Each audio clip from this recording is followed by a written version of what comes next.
My boyfriend ripped out my hair, and now I have a bald spot. Help! I couldn't find the original post by the poster. Update, edit, hi everyone, thank you so much for all the advice and comments. After sleeping it off, coming back and reading through, I really do think that it was abusive. He did text me this morning, but I haven't responded. I think I am going to break up with him. This has personally changed my view on oral pleasure.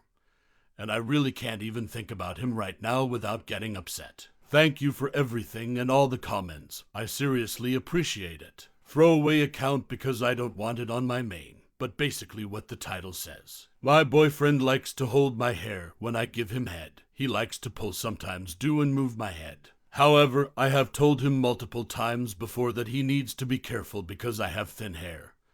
And sometimes he gives me major headaches from banging my head around too much. He's always been fairly understanding of this, but last night it seems like he got a little too carried away since he pulled too hard on my head and ripped a chunk of my hair out. I stopped and cried my eyes out because it's my hair.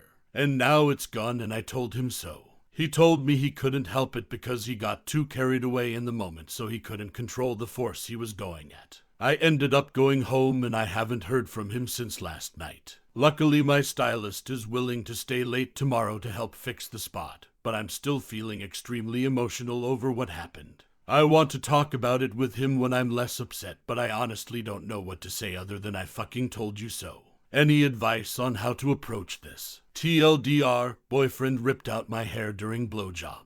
Hasn't fully apologized and haven't heard from him in 24 hours. How do I talk about it with him? Some replies by community. You divided by Dr. Ilfil and Bill says. Let's start with some basic info. Vigorous oral penetration can cause significant damage and trauma to the roof of your mouth, under your tongue, and the back of your throat, among other areas. This can lead to bruising, bleeding, permanent damage, choking, and death. There are many large and important blood vessels in your mouth, as well as nerves and glands. Sudden shocks and direction changes to your neck can cause a mini stroke, a clot, or the large, very, very important blood vessel in your neck to rip open, or damage to the top of your spine. These injuries are life-threatening, often seen with chiropractic adjustments of the neck, sudden movements to the neck, but canans have been seen in case of vigorous and violent oral sex. Finally, your head and brain. Basically, your brain is suspended in a thin layer of liquid inside your skull. When you move your head back and forward, your brain moves too.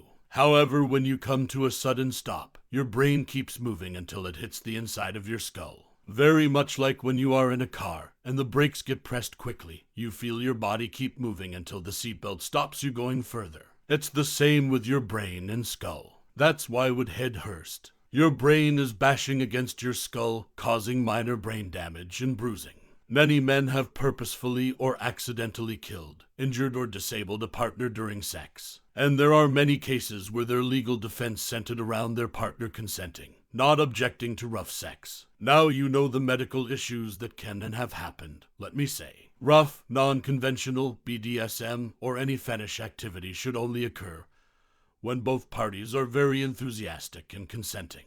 You are not wanting to do this, are you? Many men have a hard time to finish from regular intercourse. However, that is usually their own fault due to too much porn and hard, vigorous masturbation. This is not your fault or issue to fix. He cannot or should not use you as a tool to get his own pleasure. Getting carried away in the moment is a lie and bad excuse. Humans always know and are in control during sex. It's a case of do something bad and ask forgiveness later. You have told him no many times and he disrespects and disregards it. People who do this always go further. Now he knows that it doesn't matter when you say no, he can still get sex. He now knows that when he hurts you, you will do nothing to him and he can do it again if you don't do as he wants. He now knows that the only consequence to his actions are only a small argument with you and that you will always forgive him. He knows that you have no support network willing to call him out and save you. What boundaries are you going to let him trample over next? If you like the story, hit the like and don't forget to subscribe the channel, and thanks for watching.